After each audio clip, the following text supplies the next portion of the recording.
50 miles north of New York City, along the banks of the Hudson River, lies the world's foremost military academy, West Point. It is a university unlike any other, steeped in tradition, and where presidents, world leaders, and the Army's bravest officers are taught and trained. Famous alumni include generals like George S. Patton, Norman Schwarzkopf, David Petraeus, and even former presidents Ulysses S. Grant and Dwight D. Eisenhower. But what really goes on behind the stone walls of one of America's most formidable fortresses? And what secrets can, at last, be revealed? The thing about West Point is that it's a mystery to a lot of us on the outside. It's kind of like a Hogwarts on the Hudson. All right, new cadets, step up to the line, not on the line, not over the line. Get off the line. Move, wait. Why am I walking faster than you? What is that smirk for? Candidates for admission to West Point come from all across America and from every part of the world. Most are nominated by members of Congress and military officials, and a few are even recommended by the President of the United States. 50,000 people have begun the process. 12,000 people have actually formally filled out the applications, and there are 1,200 male and female cadets left standing. The smoke is cleared. And then they say, you now have 90 seconds to say your official goodbyes to your parents. Known by the Academy as Reception Day, or R-Day, the orientation for the new corps of West Point cadets begins immediately upon arrival. Put your salute down. Don't show any frustration on your face. Look me in the eyes. Do you understand me, new cadet? For the next 4 years, they will face the toughest and most sophisticated educational and military training program in the United States. A few will drop out, but those who remain will be forever changed, graduating as a commissioned officer in the Army. I was a tri-sport athlete. I was a straight-A student. I was my senior class president. I got there that morning, and I was immediately just engulfed in this high-tone environment. We're gonna have a long summer. Do you understand me, new cadets? Yes, sir. It was very stressful, and I didn't quite know what to do when I got there. While other college co-eds are decorating dorm rooms and partying with friends, West Point's new cadets sacrifice much of their social freedom to a process some outsiders call soldierizing. West Point cadets, they're kids, they're normal people, but that place is hardcore. It's military from the day you walk onto the post until the day you graduate. If they're wearing glasses, they will be issued TEDs, tactical eye devices. If you have tattoos, the tattoos are digitally photographed and scanned in as part of who you are there. Your skin belongs to the Army now, too. From the moment they arrive, the new cadets must navigate a labyrinth of challenges and secret traditions, beginning with the cadet in the red sash. I met the cadet in the red sash. His or her famous line is, "Cadet, step up to my line." Do not stand 1 foot behind my line. Do not stand 6 inches behind my line. Do not stand 1 inch behind my line. Right up to my line. It's their very first experience into West Point. It's their indoctrination, and it's very stressful, and they yell at you. That is your left. Go to your right, new cadet. There's a little card. You have 30 seconds to memorize. New cadet Constantina reports to the cadet in the red sash as the first time is ordered. Those are the first words you speak as a Army leader in training. So what you see is all these kids who have been valedictorians, who have led sports teams, and all they have to do is say one line. And they can't do it. Before they take a single academic class, each new cadet must conquer 6 weeks of intense physical and military training, known as Beast Barracks.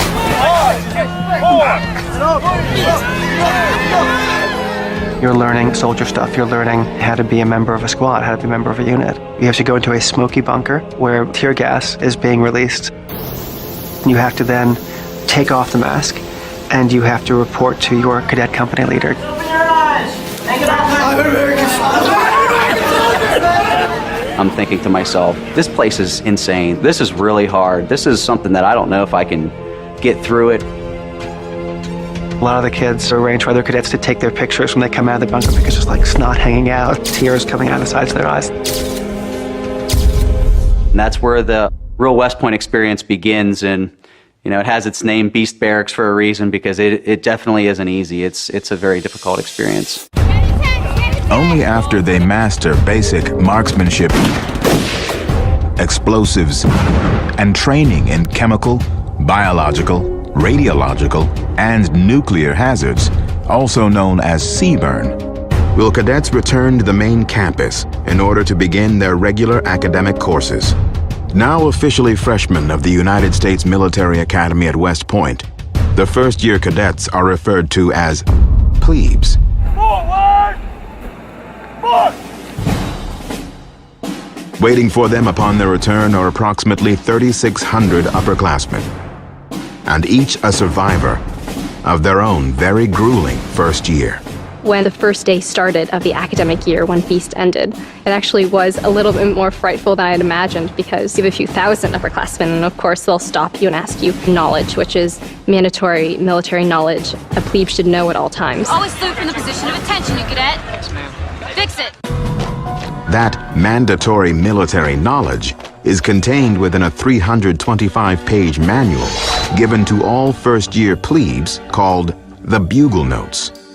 And, like a sorcerer's book of spells, each phrase and fact within the Bugle Notes must be memorized word for word. Because upperclassmen can stop a plebe at any time and demand an answer to their often curious questions. And you learn that there's 340 lights in Cullum Hall. I know that I'm going to ask one of the underclassmen, how many lights are in Cullum Hall? And they're going to say, ma'am, there's 340 lights in Cullum Hall. There's one that howls the cow. She walks, she talks, she's full of chalk. The lacteal fluid extracted from the female of the bovine species is highly prolific to the nth degree. And so for a person who hear that, they're like, what is that? It just doesn't even make any sense. Failure to properly memorize the strange facts contained in the Bugle Notes can result in stiff consequences, often in the form of demerits. These are meant to strengthen the young cadets and also help to weed out those whose commitment may be lacking. Sometimes you just have to know facts. It's not enough to say, well, I'd like to discuss it in this way. No, we want to know what time did you arrive, how many weapons, how much ammunition, how far do they shoot. And one of the things that comes out at West Point is, through this plebe knowledge system, is you learn to memorize and respond with facts. But there was a time, many years ago, when secret hazing rituals were conducted at the Academy. Rituals long ago abolished and forbidden. And one of the worst and most secret of these was known as the silence. It is thought to date back to a time soon after the Civil War, when West Point accepted for admission its first African-American cadets. The very first black graduate was Henry O. Flipper from Georgia, born a slave, and he graduated here in 1877. Unfortunately for him and others that graduated even up through the years of World War II, these cadets were silenced. That was a practice where no one spoke to them. For many decades after the Civil War, racism and prejudice was widespread in America. And even the hallowed halls of West Point offered no exception. Resented by all but a few of his classmates, Henry Flipper endured years when almost none but the faculty would speak to him. Not during class, not during training, not ever. So just imagine being there for 4 years and having to endure a silencing for that amount of time. You can imagine the courage that it took and the fortitude that he had within him in order to overcome that. Fortunately for Flipper, the harsh treatment by his peers only strengthened the young cadet's determination and resolve.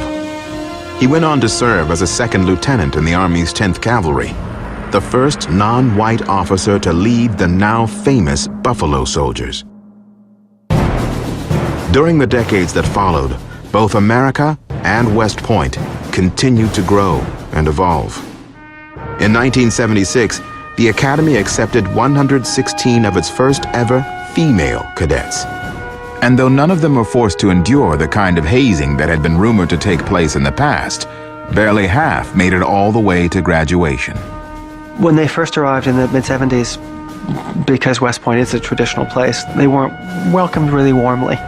So if you meet a female Army officer who says that they're a West Point class of 81 or class of 82, you are meeting a hard, cool person.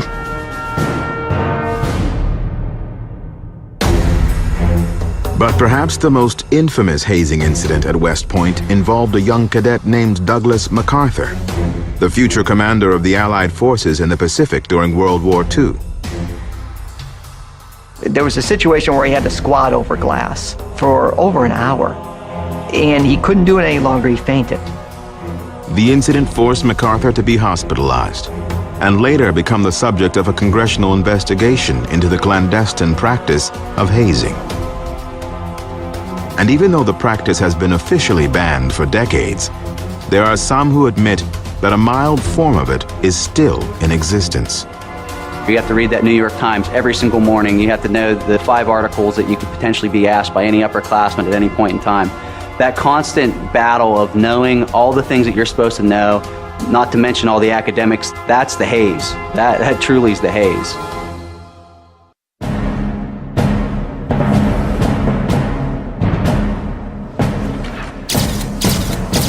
May 2010. Army Private Bradley Manning is arrested and charged with aiding the enemy after providing more than 700,000 secret documents to the website WikiLeaks. According to military officials, Manning first started releasing the classified materials in 2009 while working in Iraq.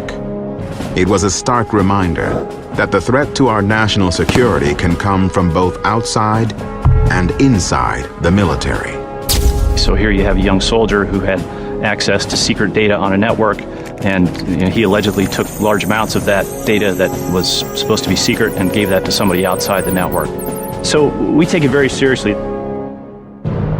For West Pointers, the threat of an enemy among the ranks is of critical importance, and a concern that dates back to an era before the site was an academic institution.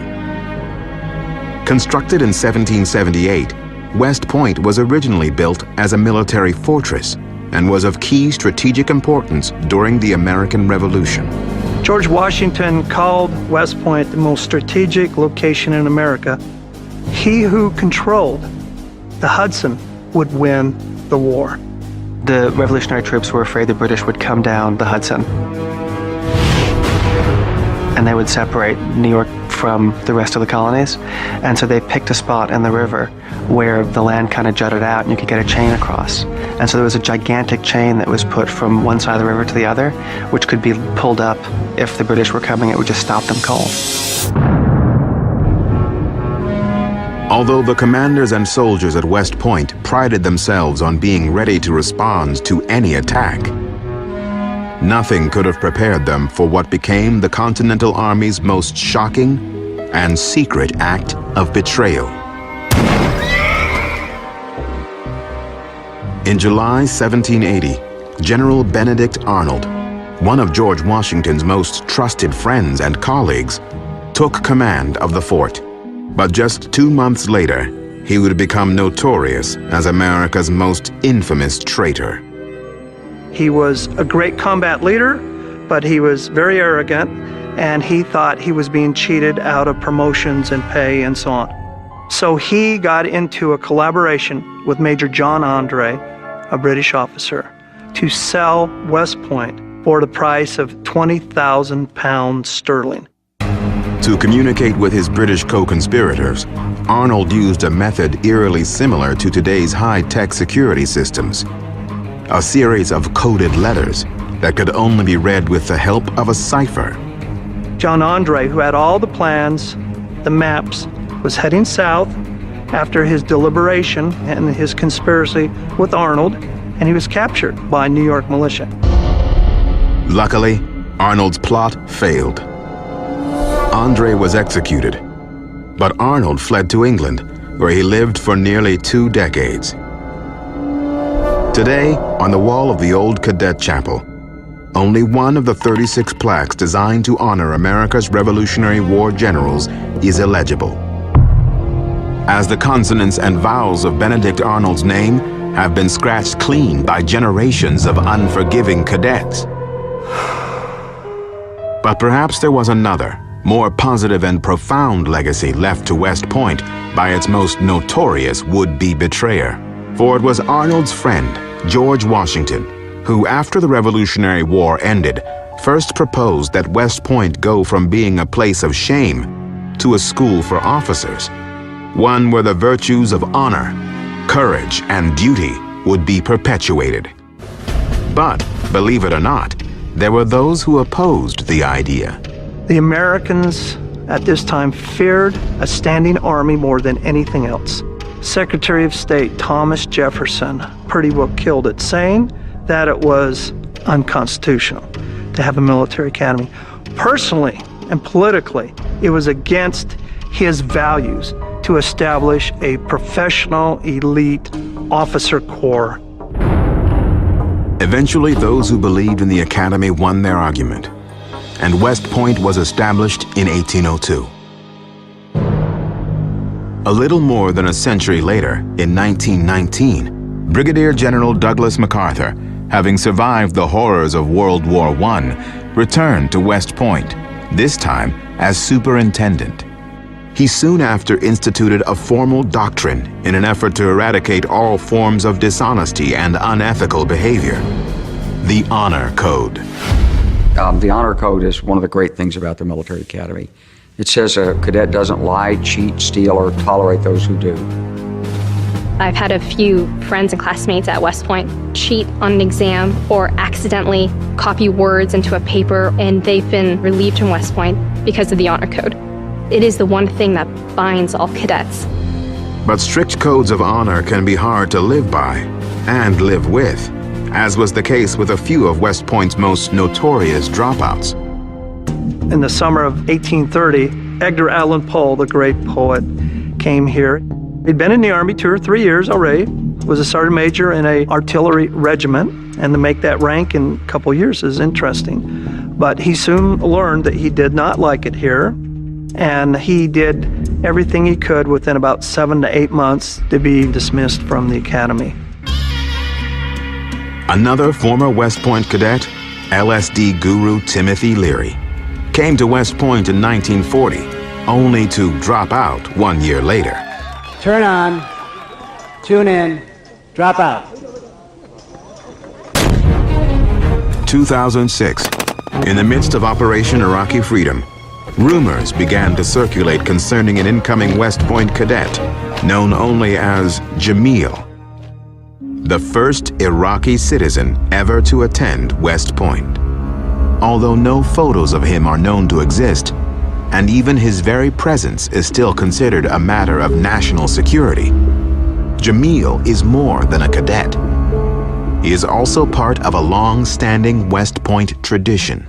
I can't tell you that among the foreign cadets that they've had in recent years are Afghan cadets and Iraqi cadets. And, a few years back, they started to get cadets from the former Soviet republics.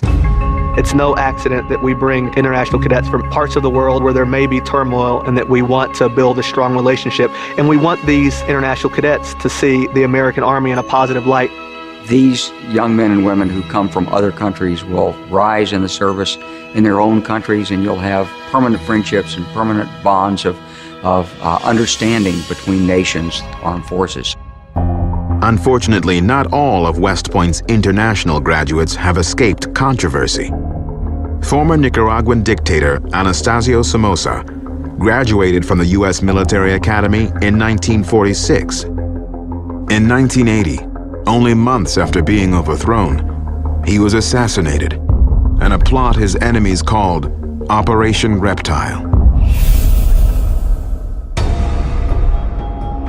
I graduated West Point in 1988, and one of my classmates was a cadet from Uruguay. In the middle of his time at West Point, the government of Uruguay, which was friendly to the United States before he entered West Point, actually flipped to being antagonistic towards the United States. So that's always the danger, is that you never know what might happen. Are West Point's most precious military tactics and technologies really safe from enemy hands? And what if one of our nation's best and brightest military minds is captured in battle? Or worse yet, What if he or she disappears without a trace? Coming up. The idea of foul play or someone missing is just inconceivable how that could have happened. I absolutely think there's secrets that graduates go to their grave with at West Point.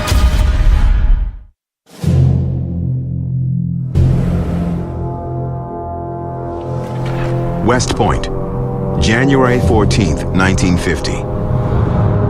After receiving a series of mysterious phone calls, 21-year-old sophomore Richard Colvin Cox leaves campus for a dinner with an old acquaintance, never to be seen or heard from again.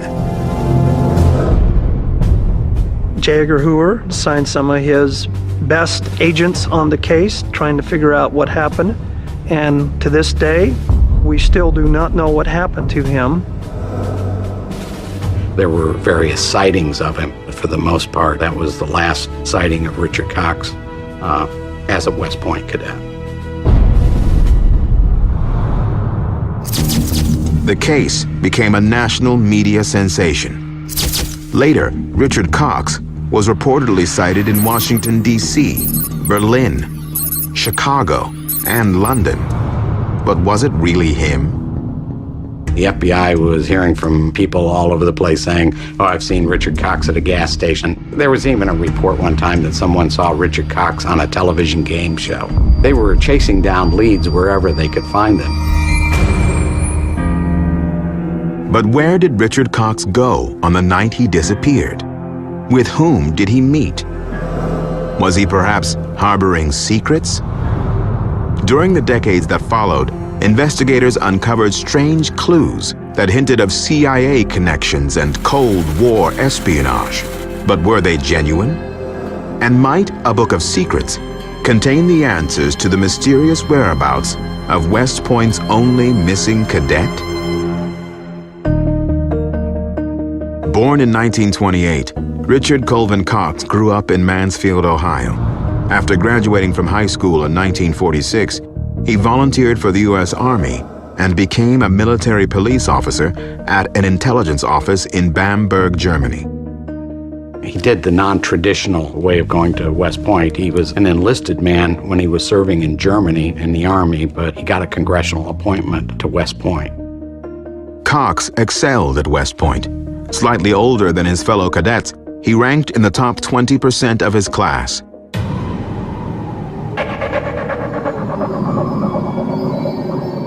On the night of his disappearance, he told his roommates he was meeting a friend he would only refer to as George, someone he claimed to have known during his years serving overseas.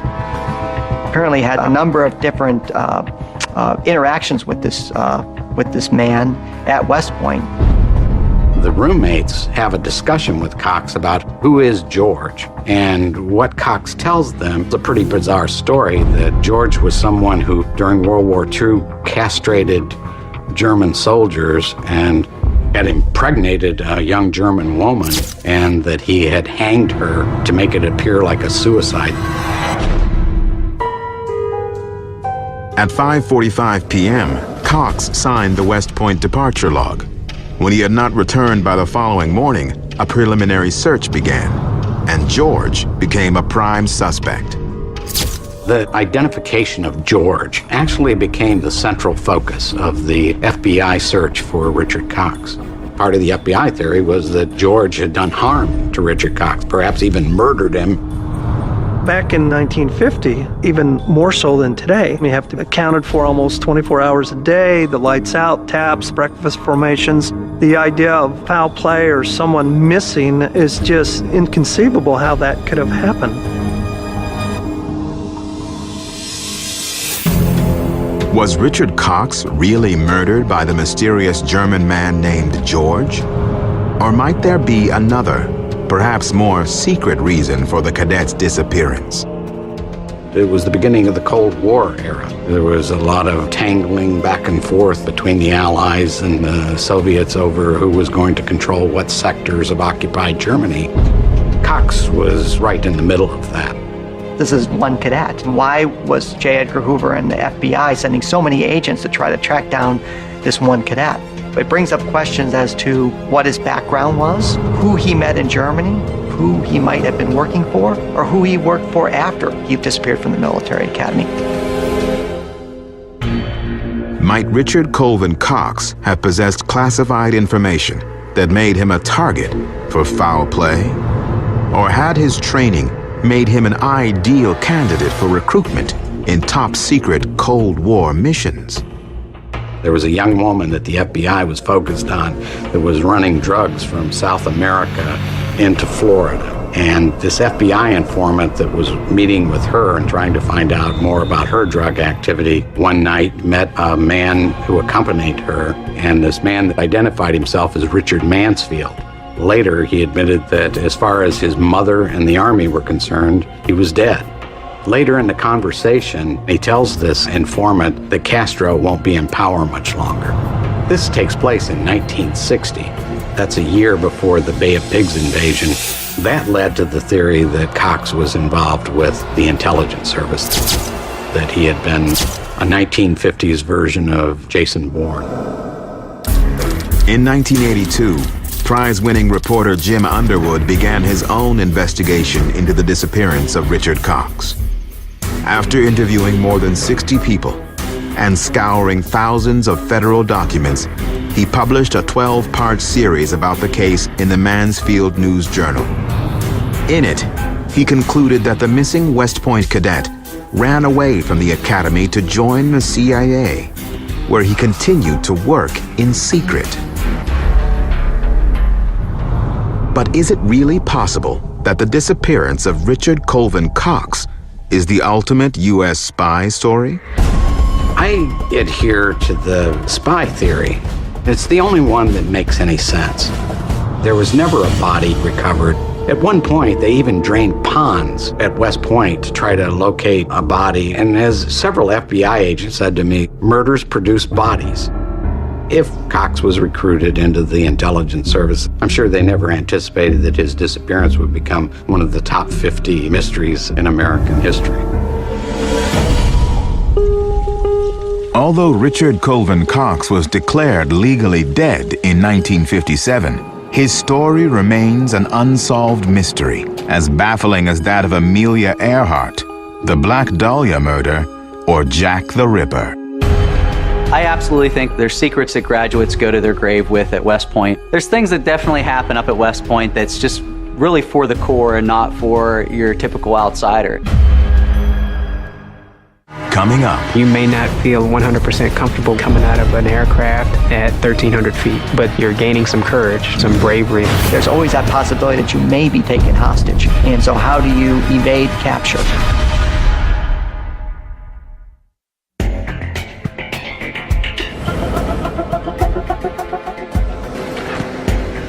Afghanistan, summer 2011. A small U.S. Army infantry unit moves across barren terrain, surrounded by crumbling walls and a few dusty trees. Suddenly, an ambush. Hey, Roger, we have enemy pinned down here in the south break. For those in charge, decisions must be made in an instant. And all they can rely on is their experience, their wits, and their military training. You never know what's gonna happen. Hey, hold what you got! Full security! To the west! You're going out, you're on a patrol, you're in a city, and all of a sudden, you get attacked. Go! Come on, come on, come on! So it's never like you see it coming, but there are basic skills that you have to have as a soldier. And you need to be able to put those skills into action in a number of different environments. But just how does West Point prepare America's future military commanders for the life and death stakes of military service? We're really taking individuals coming out of high school and they're going into an environment where you have to learn how to survive, how to evade, how to resist, and how to escape. While students at other universities are studying things like anthropology, engineering, and literature, the cadets at West Point tackle those subjects and much, much more. We spent a whole semester on the course called Combat Leadership. You know, a soldier today doesn't want to be just told what to do. They want to be told why they're doing it. What is the purpose of an operation that we're going on? Based upon the West Point officer's education, they can explain that to the soldier. So the soldier has a purpose in what they're doing. The exclusive course load includes everything from military leadership and helicopter aeronautics to cybersecurity, information warfare, nuclear technology, homeland security, and of course, global terrorism. All of our military faculty have come back from deployments or from certain bases or training experiences around the world, and they have a wealth of knowledge and information. And in all of our classes, we talk about the military. We talk about events, circumstances, the lessons learned from their deployments or their experiences. But the real combat lessons are learned once final exams are over. After acquiring a full term of military know-how, West Pointers quickly begin an even more brutal regimen, this time training with the real Army. Roger, copy. Danger close. Your second summer at West Point takes cadets through an experience where they understand all the different branches in the Army. So you could go to a scuba school, you can go to air assault school where you learn how to rappel out of helicopters. Repel! So there's a lot of unique opportunities. During each summer, cadets train with soldiers in the U.S. Army, where they get crash courses in fields like artillery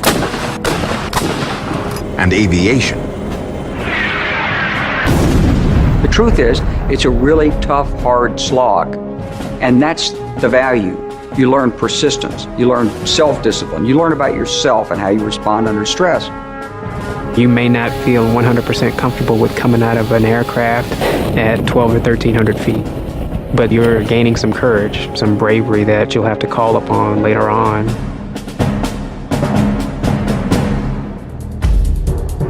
Cadets are trained to handle high-stress situations, like being stuck behind enemy lines. And Army specialists recreate capture scenarios, including POW camps. But with the Taliban and other terrorist cells offering $100,000 bounties for the capture of an American soldier, just how do West Point cadets prepare for this worst-case scenario? Hey, right there, don't fire, just hold up. Hey, if you need us to remark with smoke? No, we got it. No matter what environment you're in, whether it's Iraq or Afghanistan or whatever, there's always that possibility that you may be taken hostage. And so how do you evade capture? We can train the student in order to prevent them from giving away that type of information. For me, going through some of the most extreme experiences in Afghanistan, I think West Point has prepared me for dealing with those scenarios and dealing with that hardship and profound experience that some people have. All right, let's go. Get up there. Cleared. But as unconventional warfare becomes the new battleground for the 21st century, just how are West Point cadets prepared to defeat the enemies of tomorrow? What confidential battle techniques and secret knowledge do they possess by the time they leave America's most prestigious military academy? Coming up. Any sort of hacking that we teach is done in a very controlled environment. To defend a network, you have to know what the threat is, and so we teach them how to be the threat.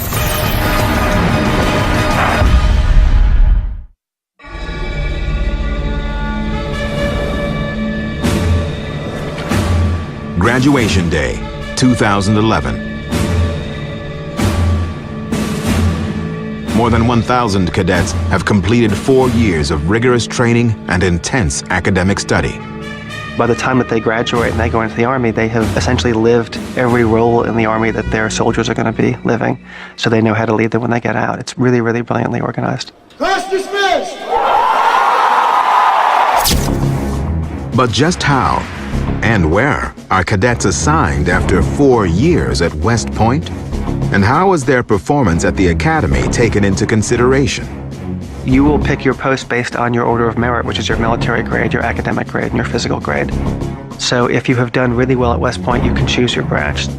The Army will pay for your medical training, and so the people who have the best academic records will go in for the Medical Services Corps. And the ones who are really hardcore, the ones who love the Army the most, They're really hoping to get infantry, which is the most dangerous, the most high risk.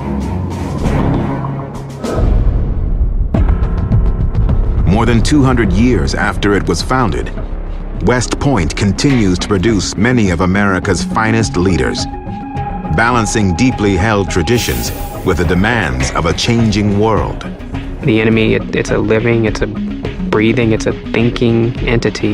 It has the ability to exploit weaknesses. They are savvy with regards to information technology and cyberspace.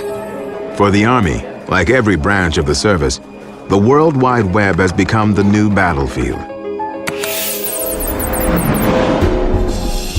And in order to counter enemy attacks, West Point graduates have been trained in both defensive and offensive cyber capabilities. Just like technology has changed our everyday lives, technology is everywhere on the battlefield. And the intent there is to make them understand what the threat is. We certainly teach cadets some offensive cybersecurity skills, but we really have to do that in order to teach them how to defend their networks. Any sort of hacking that we teach is done in a very controlled environment, and the cadets have a solid understanding of what ethical behavior on the network is. And to defend a network, you have to know what the threat is, and so we teach them how to be the threat.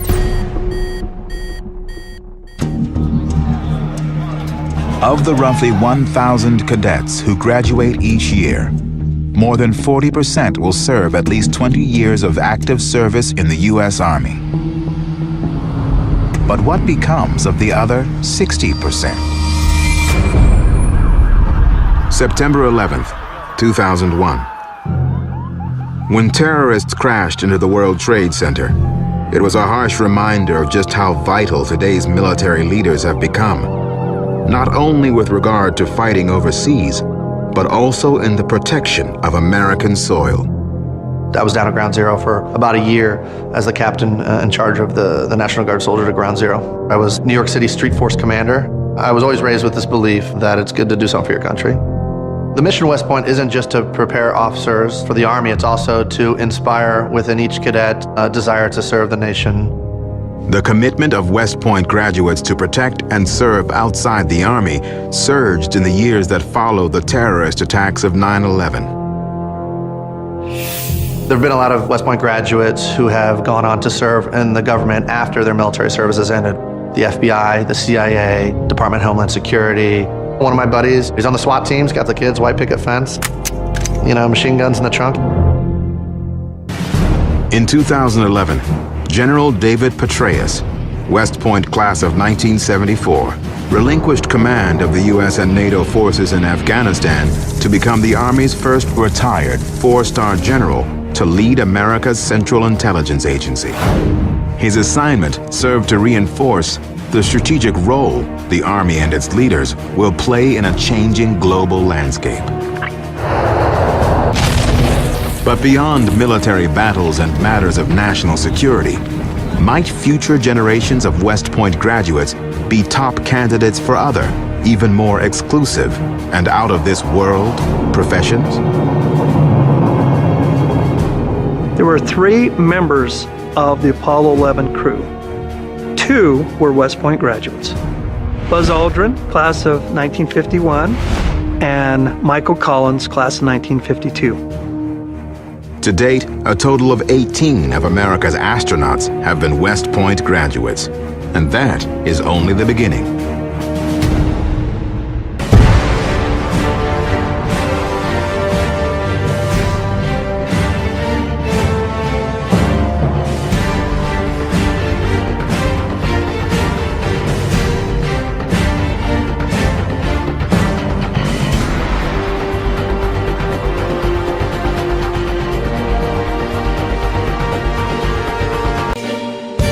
I've been living inside of you, but I guess it's time I set me free, and there's nothing that you can do. I know you can see. I can't seem to keep people around me, cause I'm scared that they might know the truth all about me. Then they might doubt me. There's no other route. I wanted to shout, but it's too late now, cause I'm drowning. Got two face like I'm a clown, man. Life is too great, no, it's astounding. I'm in good shape, ma, but you know that I'm growling like a cup in a cage. I can't cope with this hopelessness, though I try to be open and go with it. But I'm soaking in the pain like the wind never stop flowing in. As I'm floating in a glowing river through a golden gate, trying to motivate. Yeah, I do my fucking best, but there's two voices in my head, I just can't. I just fucking can't. See me, 'cause I've been living inside of you. But I guess it's time I set me free. And there's nothing that you can do. I know you can see me, 'cause I've been living inside of you. But I guess it's time I set me free. And there's nothing that you can do. I know you can see. Baby, what you working like this? You be fine, trust me, just in time we get along. No, leave me alone. Why, yes, can you see that you are alone, big? We're now sitting in our own throne, big. We need nobody, can you see it through? But it's not you who I should be listening to. Guess what, big? Nobody fucking needed you. No, ain't nobody fucking needed me. Yeah, they never needed us. Like when they nailed Jesus up, there's no fucking happen that they don't believe in us. But they my friend, I'm the only one that you can trust. Yeah, god damn it, you an idiot. Go online, be a slave for the media. Like you forgot what your father said. Are you serious? Look at yourself, big. You fucking idiots. Cause I've been living inside of you. But I guess this time I set me free. Oh, I love this. I love There's this. nothing that you can do. Funny guy is always, I see. I know you can see. Can you see it, baby? There's no one else. Cause I've been living inside of you. You have to accept it. But I guess this time I set me free. And there's nothing that you can do.